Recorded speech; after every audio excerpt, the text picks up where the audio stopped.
Aduh, ya Allah, kok si pipiku masih sakit banget ya. Padahal kemarin udah dicabut giginya nih. Ibu, kenapa Bu? Apa yang sakit Bu? Nggak tahu nih nak, padahal kemarin sudah dicabut kok masih sakit ya. Giginya yang kemarin itu ya Bu, padahal udah dicabut kok masih sakit ya Bu? Iya, ini malah tambah parah sakitnya deh. Nah, kita ke rumah sakit aja ya Bu, biar nggak makin parah ya Bu. Yuk, yuk, kita ke rumah sakit aja dah.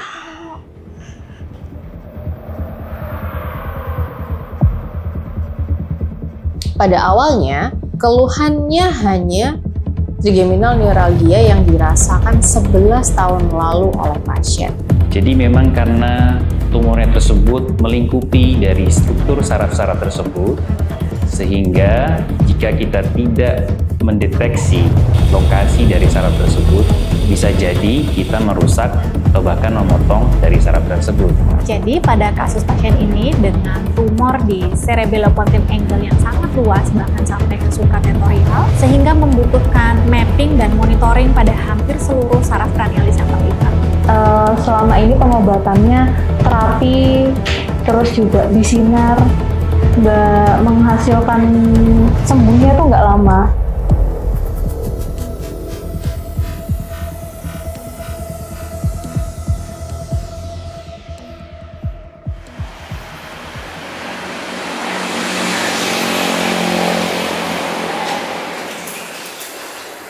Pertumbuhan tumor dalam tubuh seringkali bergerak tanpa terdeteksi, tanpa jadwal, tanpa peringatan. Tapi yang banyak operasi terus makin nggak bisa jalan, terus makin pendengarannya terganggu.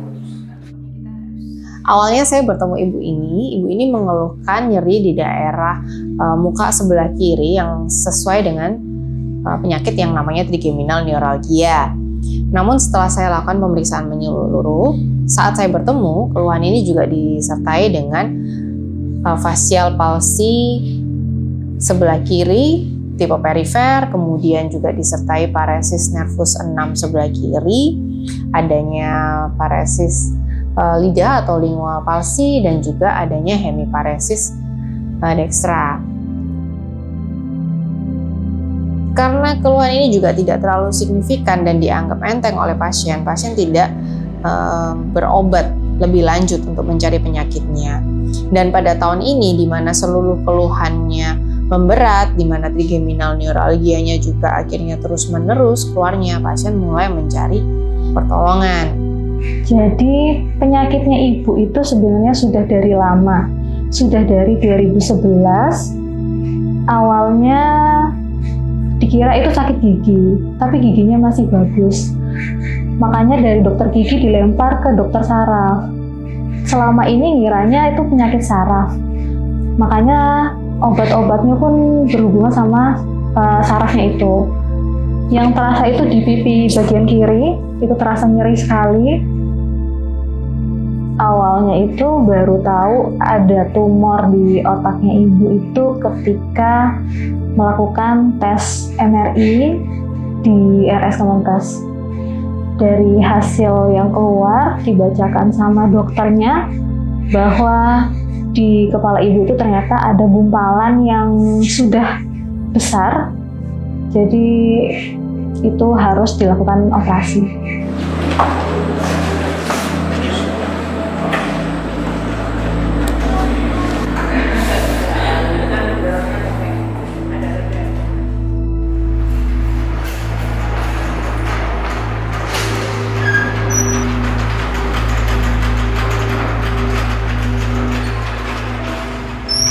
Jadi untuk teknik operasi kali ini kami melakukan teknik kraniotomi pengangkatan tumor otak dengan menggunakan bantuan intraoperatif monitoring. Jadi kraniotomi itu adalah salah satu tindakan kedokteran yang biasanya dilakukan oleh seorang dokter bedah saraf untuk membuka dari tempurung kepala dengan tujuan adalah mengambil atau mengevakuasi adanya kelainan di otak tersebut. Jadi untuk tindakan kraniotomi sendiri untuk kasus kemarin itu tergolong dalam operasi yang cukup sulit karena letaknya berada di sudut sempit. Dalam bahasa kedokteran kita menyebut sebagai cerebellopontine angle atau CPA, di mana lokasi tersebut adalah sudut yang sangat sempit dan banyak sekali pembuluh darah dan saraf-saraf dari otak yang melewati celah tersebut.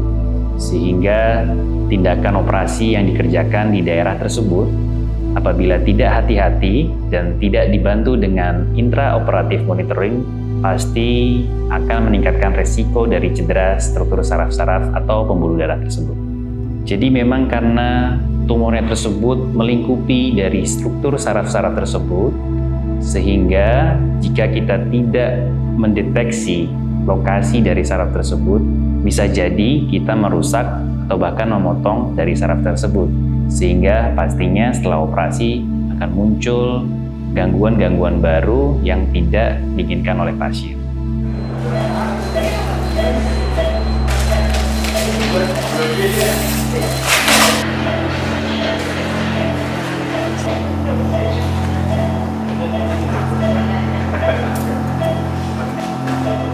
Intraoperative Neurophysiological Monitoring atau yang biasa disingkat dengan sebutan IOM atau IONM adalah suatu teknik, real-time teknik yang diterapkan dengan tujuan untuk memetakan dan memonitoring fungsi integritas struktur saraf selama operasi berlangsung.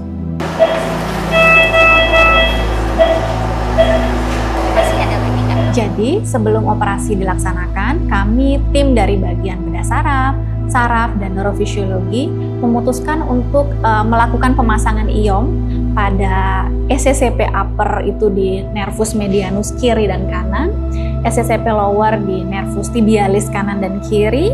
Kemudian untuk nervus cranialisnya kita pasang free run EMG dan direct nerve stimulation pada untuk gerak bola mata nervus 3, 4, 6. Kemudian karena pasiennya keluhannya itu kemarin itu rasa tebal, rasa nyeri seperti trigeminal neuralgia, jadi kami pasang di motorik ke nervus 5. Lalu juga kami pasang di nervus 7, 9, 10, 12 dan juga BAEP untuk memonitoring saraf kranial ke 8.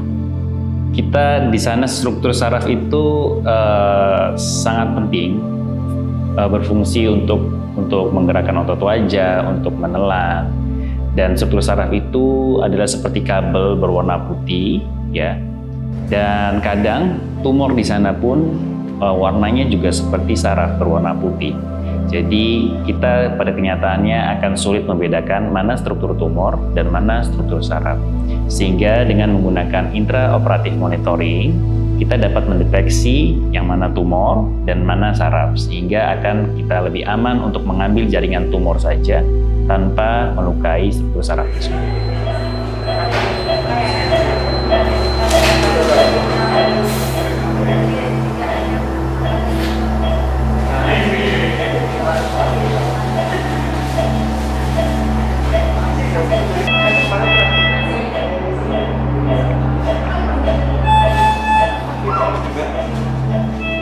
Sebelum memulai tindakan operasi, tentunya dokter anestesi dan juga dokter bedah saraf serta dengan dokter sarafnya itu saling berdiskusi menentukan posisi, kemudian peralatan yang akan digunakan. Pada hal ini kan kita menggunakan IOM ya untuk monitoring intraoperatif, sehingga ada beberapa teknik anestesi yang juga harus mendukung supaya teknik IOM itu bisa berjalan dengan baik, dan ini dilakukan sepanjang operasi.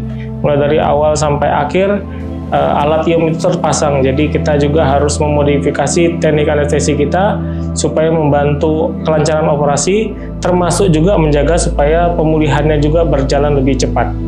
Saya tidak bekerja sendiri, namun kami bekerja dalam bentuk tim.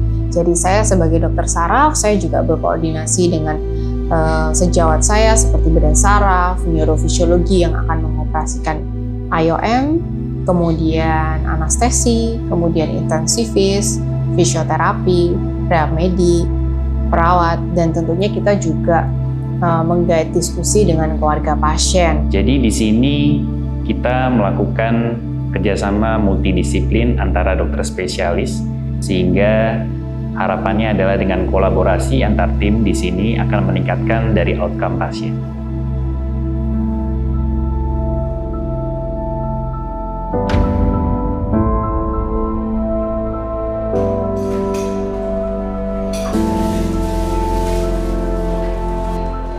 Penanganan terbaik selalu bergantung pada deteksi dini. Namun, apa yang terjadi ketika pasien baru menyadari ancaman ini bertahun-tahun kemudian? Operasi adalah upaya terakhir setelah waktu yang berharga hilang.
Bersyukur banget, soalnya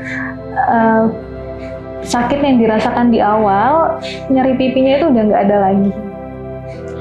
Nyeri pipinya itu udah nggak dirasakan lagi. Cuman memang ini kan lagi tahap pemulihan ya. Jadi itu struggle-nya ya. Di tahap pemulihan ini memang dokternya juga bilang karena operasinya operasi di otak, jadi butuh waktu agak lama untuk pusing dan mualnya itu tuh benar-benar hilang gitu. Tapi alhamdulillahnya yang gejala-gejala yang awal itu sudah tidak dirasakan lagi. Yang jelas terima kasih banyak karena semua tenaga medis dan non medis di sini sangat-sangat membantu. Terus juga tidak hanya dikenal oleh masyarakat di Pulau Jawa, tapi juga di luar Pulau Jawa. Karena rumah sakit ini sangat rekomen dengan alat-alatnya yang canggih, dokter-dokternya yang mumpuni. Sebenarnya untuk mencegah seperti ini, jangan pernah menganggap remeh suatu keluhan yang simpel ya. Karena kita berkaca aja dari pasien ini gitu, ketika keluhannya hanya nyeri awalnya, tapi munculnya itu di usia yang bukan dari kecil, atau kalau dari kecil kan kita bisa berpikir oh ini kongenital gitu kan. Tapi kan ini di usia di tengah-tengah kemudian muncul, walaupun awalnya jarang kan semakin sering, maka kita sebenarnya sebagai orang awam, dan ini saran dari saya, sebaiknya segera memeriksakan ke diagnostik yang lebih lanjut, ke spesialis yang lebih lanjut. Karena ketika kita menemukan ini di awal, mungkin waktu itu masanya tidak sebesar yang kita temukan sekarang seperti itu. Karena kan kita sudah tahu ya, semakin besar masanya, maka banyak struktur di otak yang tertekan, semakin susah untuk operasinya. Tapi namun ketika kita lakukan pemeriksaan, oh ternyata hasilnya normal, kita jadi pasien pun kan pasti akan lebih tenang karena oh berarti kondisi ini ya nggak apa-apa, gitu, sudah baik. Gitu.